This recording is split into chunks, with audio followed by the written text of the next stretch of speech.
Oh, hi. Hold on. Good morning. Sorry. Can you guess what I was doing with my popcorn and my remote? I was watching a movie. I love movies. But here's the problem. I get a little nervous when I don't know the ending to a movie.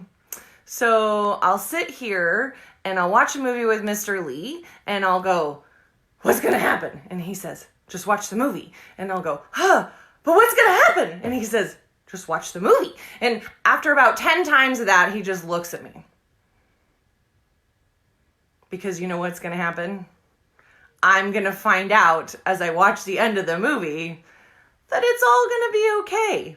Usually, at least in the movies that I watch, the bad guy loses, the good guy wins, and it all is okay. The world is saved, right? So I'm Caroline Gray, Director of Children's Ministry at St. Timothy Lutheran Church, and I wanted to have another devotion with you today about just that. What's the end of the story? Because in real life, we don't know the end of the story, right? I don't know what's going to happen tomorrow. Do you? I mean, should be Thursday tomorrow because today is Wednesday and I know a song about all that. But I'm going to tell you, our Bible story today comes from the book of Genesis, starting in chapter 37. It goes through a bunch of different chapters, but it's about a boy named Joseph. And Joseph starts out having a grand old time. His daddy loves him. He has some great dreams. God's just telling him all this stuff. But then bad things start to happen.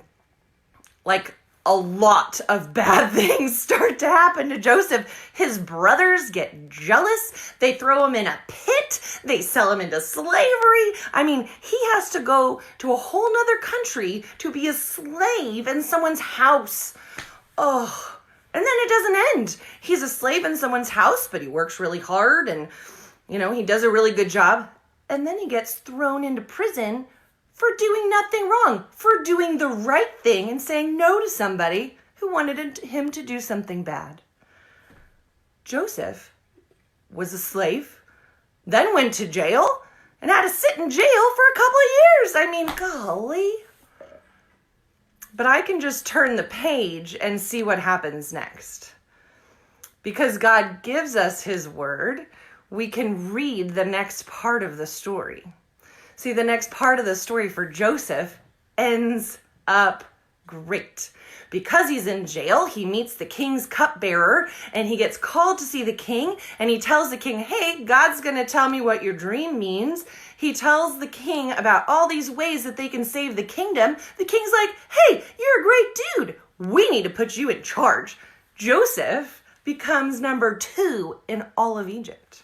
Yeah. The guy that had all that bad stuff happen to him, it ends up great. And then his brothers come back. I mean, I'm going to spoiler alert here.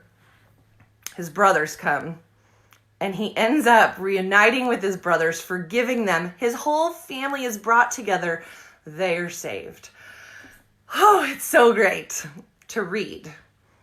It was probably not so great to live.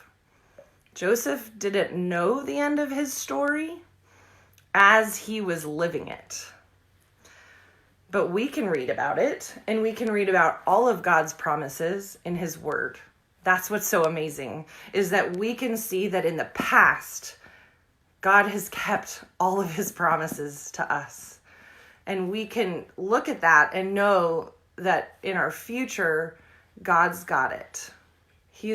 We can trust him that even though I don't know what's going to happen tomorrow, he does. And that's where we can have hope. Hope is a great word.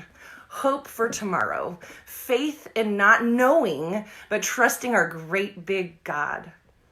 And that is a great story to tell all the people. All the people you know on Facebook or your neighbors or whoever it is.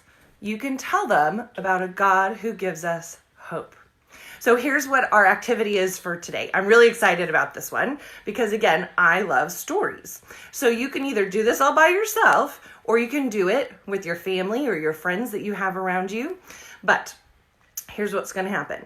You start out telling the story, okay? So you're going to say, once upon a time, I went to an ice cream shop and got 3-scoop cone of ice cream. And that's the good thing. Then the next person is going to say something bad. And then they fell on the floor and I lost all my ice cream because it melted on the floor. But then the next person says a good thing again. But the ice cream shop owner saw what happened and gave me a 4-scoop cone of ice cream. And then you can keep going with your story, rotating good thing, bad thing, good thing, bad thing. But I want you to end up on the good thing. I want you to end up with something happy and hopeful, because we can know that not everything's going to work out the way we want it to, but our God who loves us will always be with us. I think you're wonderful. I'm so glad that you're doing these devotions with me. I want you to like and follow us on Facebook for more information. Pastor Steve just put out a great video talking about our church services and how we're going to watch those online. Just follow us every day for more information so that we can love on you and tell you how great God thinks you are. I'll see you tomorrow.